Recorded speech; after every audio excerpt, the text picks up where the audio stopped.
Seoul. Let's bring in Tom Grundy. He's the editor-in-chief and co-founder of Hong Kong Free Press. He joins us via Skype from Hong Kong. Tom, great to have you back on the programme. How much is this case against Bao Choy really all about press freedoms and the struggle to maintain an independent press in what is the onslaught from China's new security law? Well, as you say, Bao Choy pleaded not guilty today to obtaining these vehicle license plate records when she was looking to identify potential suspects over this 2019 mob attack. They're only meant to be used for legal proceedings, vehicle sales, and traffic-related matters. But the fact is, this does raise questions about government transparency when it comes to data and potential legal terrorism when the authorities go after reporters, in quite weird, wonderful, and innovative ways. I don't think anyone would have expected that this freelancer would have been arrested over something like this. But in court, they showed her entire documentary. Whilst outside court, some RTHK union staffers were chanting their support for her and wielding placards saying journalism is not a crime. And Tom, what is clear, as we just pointed out there, is that Hong Kong is now facing a shrinking media landscape. Tell us how, briefly, the new security law is affecting journalists like yourself in Hong Kong on a daily basis. What's been happening to you all? Well, as you say, last year, the pro-democracy Apple Daily newsroom was raided. We, as well as the New York Times, have had work visa denials.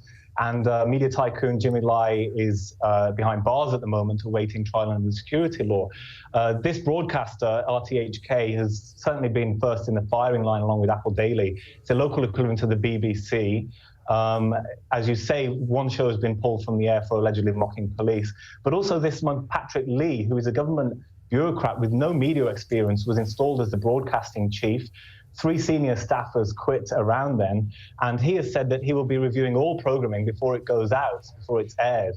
And we've already seen a news show, Axed, which was featuring a pro-democracy veteran. But we ourselves have also been scrambling to react to this too.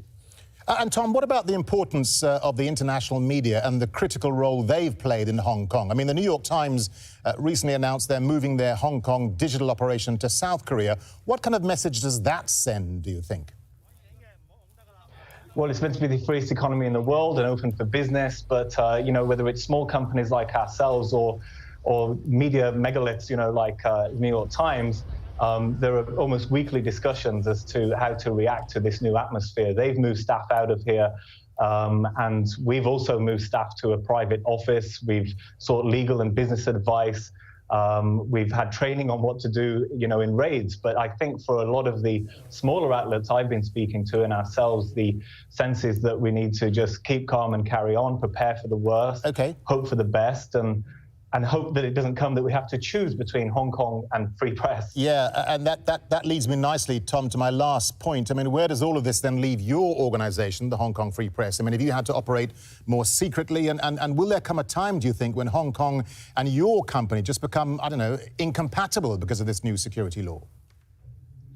That is potentially the fear. At the moment, we have not changed anything. A top Beijing official just weeks ago said that just like Hong Kong, education sectors and the media sector need to be governed by patriots. So we're certainly preparing for a bumpy ride, but we hope to be on the ground here in Hong Kong for as long as possible and not make compromises when it comes to press freedom. So we're monitoring what's going on very carefully. Tom Grundy, always good to get your thoughts. Thank you very much indeed for talking to Al Jazeera. Thanks, Tom.